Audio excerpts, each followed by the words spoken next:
Yvain, à toi, ton édito. Donc, en fait, je vais un peu revenir sur.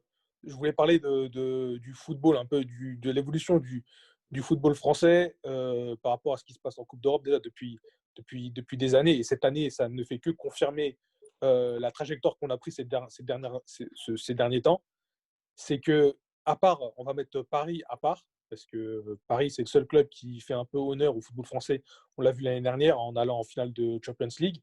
Et ils respectent, bon, quand même, ils sont dans les bonnes conditions, ils respectent la compétition et il n'y a pas de problème. Mais par contre, tout le reste, je ne vais pas parler de Lille, qui avait fait presque zéro en prenant tôle sur tôle. Marseille, ces deux dernières éditions, avec celle-là, mais c'est que des défaites, c'est catastrophique. Les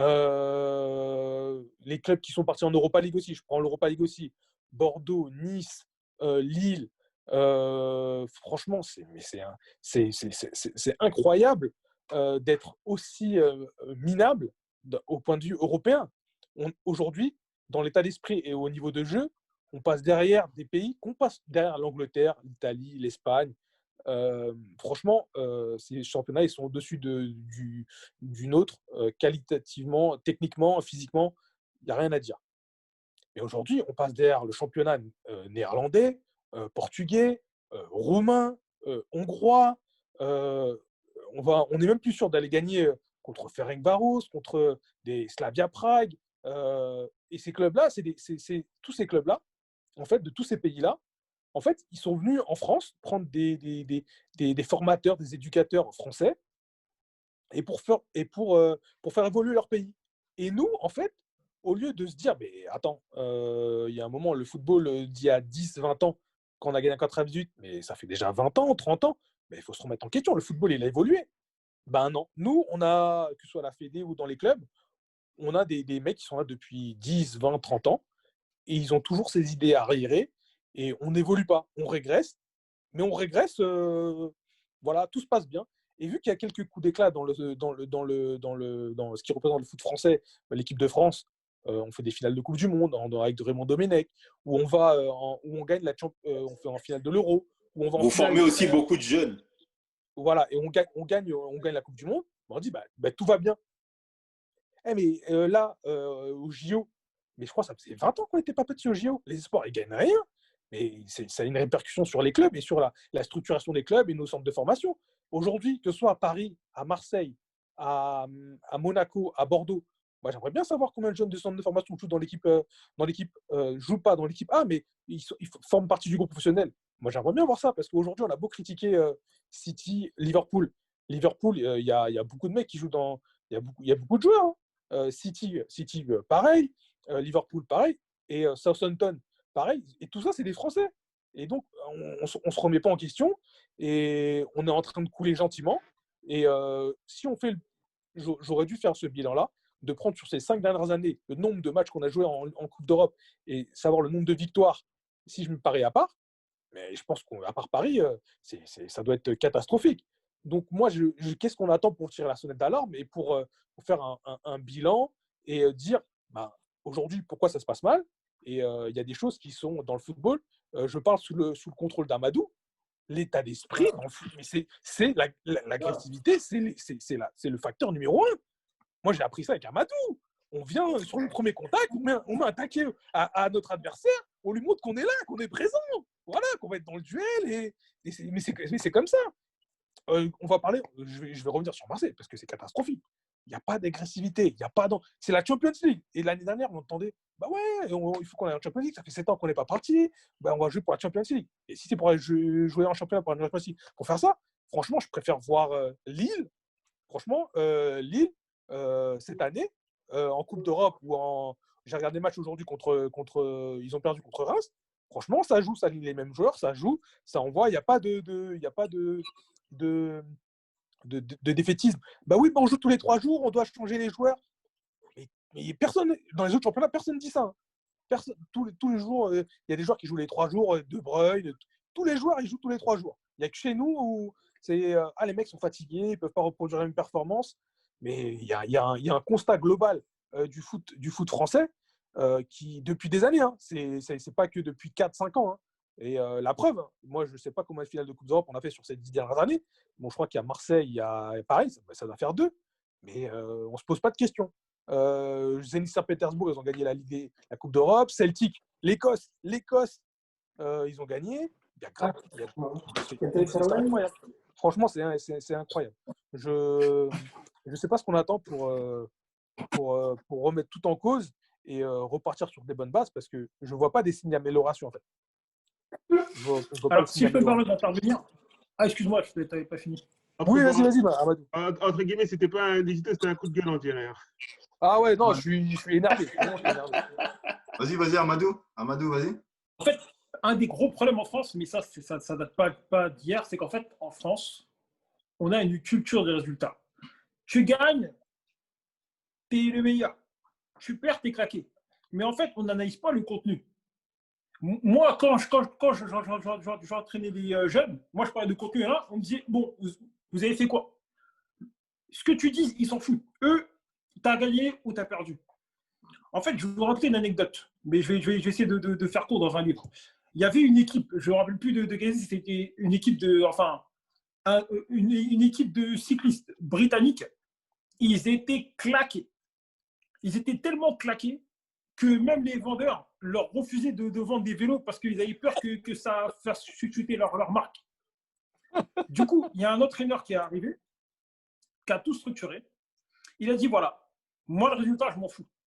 Moi, ce que je veux, c'est que chaque élément progresse de au moins 1%. Au bout de quelques années, son but, c'était de faire progresser chaque élément de 1%. Au bout de quelques années, c'est devenu une des meilleures c'est-à-dire que sur le long terme, c'est devenu une des meilleures équipes de cyclisme dans toute l'histoire du cyclisme. Ce que je veux dire par là, c'est qu'en fait, c'est qu'en France, c'est-à-dire que si ton process il est bon, le résultat arrivera après. Quand Bielsa est arrivé, si on avait laissé travailler Bielsa tranquillement, eh ben, Marseille aurait peut-être eu des meilleurs résultats. Vu qu'on est focalisé sur le résultat, on travaille dans la précipitation. Quand tu travailles dans la précipitation, tu perds en lucidité. Et sur le long terme, ça ne peut pas marcher. Aujourd'hui, Rudy Garcia, il est arrivé en demi-finale en étant dégueulasse. Ah, Rudy Garcia a fait ça. Et ce qui m'a choqué de Villas-Boas, il a dit, quand j'ai préparé mon match contre City, j'ai vu que Rudy Garcia, ils ont joué défensivement. Ben, nous, on a voulu faire la même chose. Pourquoi? Parce que Lyon a gagné grâce à ça.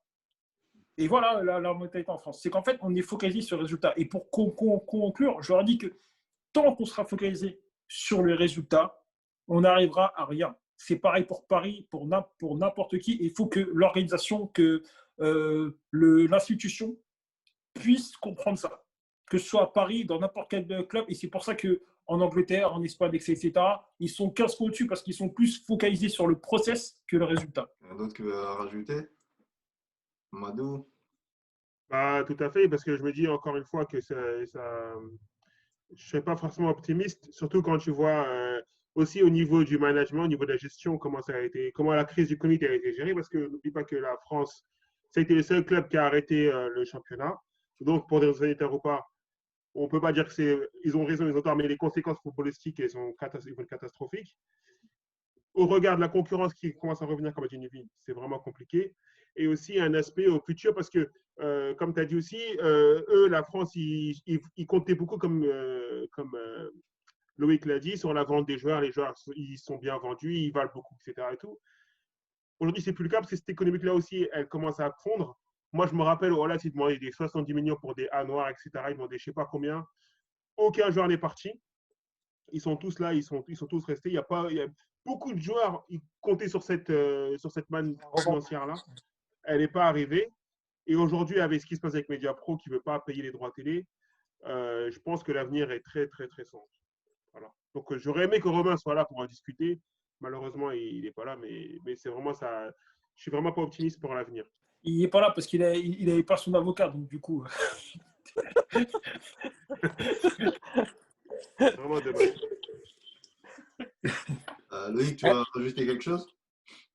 Non, ouais, en fait, Ouais, je suis d'accord hein, avec tout ce qui a été dit. C'est vrai que bon, en France, surtout, on se focalise beaucoup sur les résultats.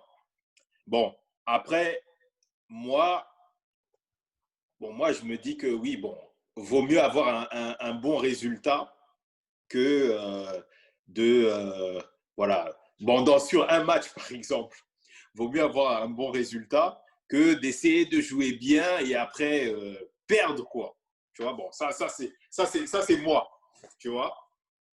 Mais ouais, Attends, c'est vrai que excuse-moi de te couper juste 30 secondes. ouais, Attends, 30 secondes, juste 30 secondes. Par rapport ouais. au résultat, Mamadou, est-ce que tu te souviens de l'anecdote de l'équipe de jeunes France qui a mis genre 15-0 à Barcelone? Tu te rappelles de cette anecdote ou pas? Je peux me la rappeler? L'équipe de qui? En fait, L'équipe de qui? une anecdote, je ne sais plus si dans le livre, c'est le football français va dans le mur, je ne sais plus c'est quel livre. Il disait Ouais, que c'est ça, Mamadou. il y C'est avait ça, une Mamadou. équipe de jeunes, une anecdote qui disait qu'en gros, il y avait une équipe de jeunes françaises qui avait joué contre les jeunes de Barcelone. Et l'équipe de France, enfin, l'équipe française, je ne sais plus c'est quelle équipe, ils ont mis 15-0 ou je ne sais pas quoi à Barcelone. Et le coach français, il est parti voir le coach de Barcelone, il a fait, mais ils sont claqués, tes joueurs, on en a mis 15. Il fait, écoute, tu peux gagner 15, 20-0, c'est ton problème. Moi, j'essaie de mettre en place des schémas pour les faire progresser après. Moi, le résultat, je m'en fous, tu vois. Et ça, c'est la mentalité en France, en fait, tu vois. Donc, c'est ça, en fait, l'anecdote du 20-0, du 15-0, là, elle est parfaitement significative, alors qu'on parle Ouais, mais des jeunes de oui, Barcelone. d'accord.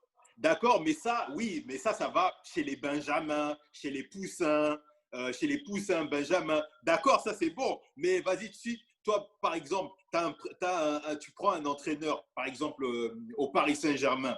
Après, les 3 premiers matchs, il est là à perdre, quoi.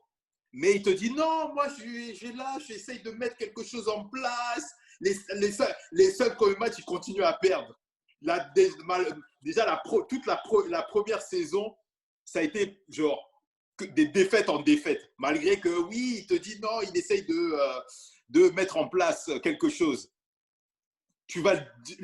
Après, je suis sûr, Alors, dès le 4e match, tu vas le critiquer, tu vas dire non, il doit sortir, quoi. Tu vois? Alors, j'ai un exemple. Est-ce que tu préfères, si jamais je te dis, voilà, aujourd'hui, Loïc, aujourd'hui, je te donne 2000 euros. Tu vas dire, franchement, stylé. Je les prends directement. On est d'accord ou pas? Tu vois? Parce que tu vas voir les 2000 euros. Non, mais tu vas Ton voir les 2000 micro. euros 2000 euros, pourquoi? 2000 tout de euros, suite. ça Non, mais dépend pourquoi. voilà, le résultat. Non, mais voilà, la somme. Voilà. Ou Ouais. sinon, je te dis, voilà, moi, je peux donner soit 2000 euros maintenant, ou soit je vais te donner genre 150 euros tous les jours pendant 2 ans. Il y a des gens, en français, ils vont prendre les 2000 euros directement. Alors que l'autre, il va dire, mais attends, si jamais je prends 150 euros tous les jours, au bout de 2 ans, ça va avoir tant. Donc, ce qui fait que tes 2000 euros que tu vas kiffer. Non. Mais sauf que si tu avais été plus intelligent dans la stratégie, tu aurais accepté que je te donne 150 euros tous les jours pendant 2 ans. Tu vois ce que je veux dire? En France, c'est la même chose. Culture de résultat, tu as gagné. Ça dépend Et après. Une petite, Voilà. une petite question que je pose aussi, un truc. Qu'est-ce que tu penses d'Alex Ferguson, toi, Loïc? Ferguson, ouais, bon, franchement, l'un des meilleurs entraîneurs. Hein. Le meilleur entraîneur, Ouais. c'est-à-dire? L'un des meilleurs entraîneurs qui a entraîné en Premier League. Heureusement que tu n'étais pas président de Manchester à l'époque parce que ses débuts, c'était catastrophique.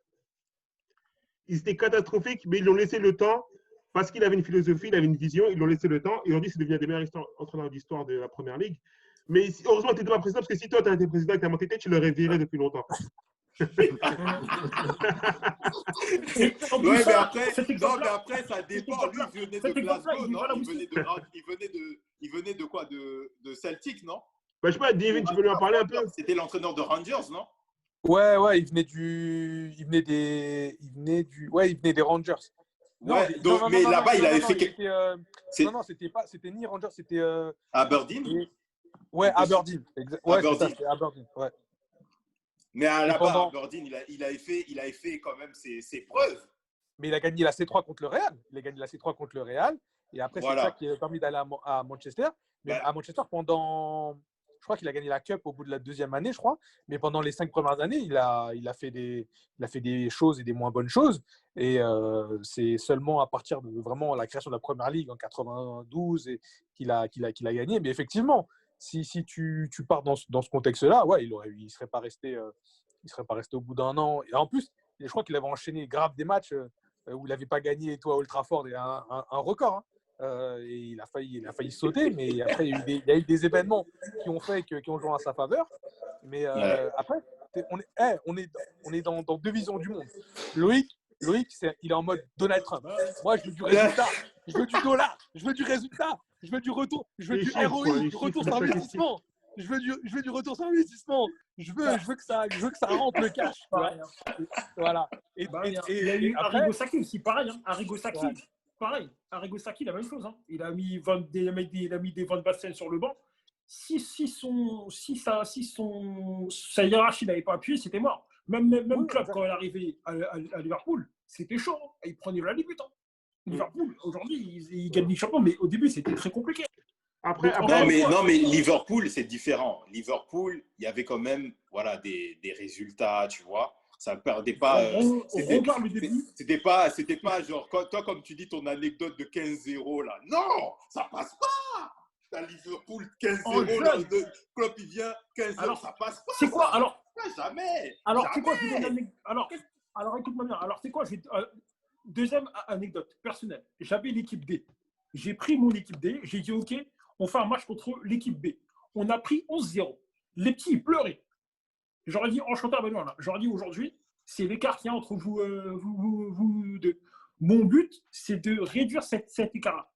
Quelques temps après, vas-y, on fait un match retour. Quelques mois après, mon pote, il me fait, attends, t'es sérieux ou quoi? On t'a mis 11-0. Tu veux qu'on te mette 15, 20? Non, t'inquiète, joue. On a fait égal-égal. On a fait 2 partout. Et le mec, entre guillemets, nous a volé un but à la fin. Il a gagné 3-2. À la fin, il m'a fait, putain, tes joueurs ont progressé ouf et tout. Et du coup, il a fait quoi? Il y a au moins 4, 5, 6 joueurs qui sont montés en équipe B. Ceux qui sont descendus en équipe B, je les ai mis sur le banc. Et ils ont travaillé. Le travail, c'est sur le long terme. On ne peut pas se focaliser sur le résultat. Le résultat, tu dois analyser aujourd'hui pour mettre quelque chose en place. Dans 30, il non, reste 30 secondes. secondes. Ouais, donne-moi 10 secondes. Moi, en fait, je disconviens pas que le processus est important. Mais moi, je dis que le résultat est aussi important, tu vois. Donc, on ne peut pas négliger le résultat juste parce que dire non, il y a un processus, tout ça. Tu vois, il faut aussi après, à chaque fois qu'on s'assoit et on essaye de voir, OK, les résultats aussi, tu vois. Moi, c'est tout ce que je dis. Juste une réponse très, très, très, très rapide. Alors, le résultat, tu dois l'analyser pour mettre quelque chose en place. Tu ne dois pas analyser ça pour faire une conclusion. C'est-à-dire que si le résultat, ça doit être ta base de travail. Si tu ne travailles pas en fonction du résultat pour mettre quelque chose en place, c'est mort. Il ne faut pas dire j'ai gagné, c'est fini. Voilà. Ouais, le résultat doit être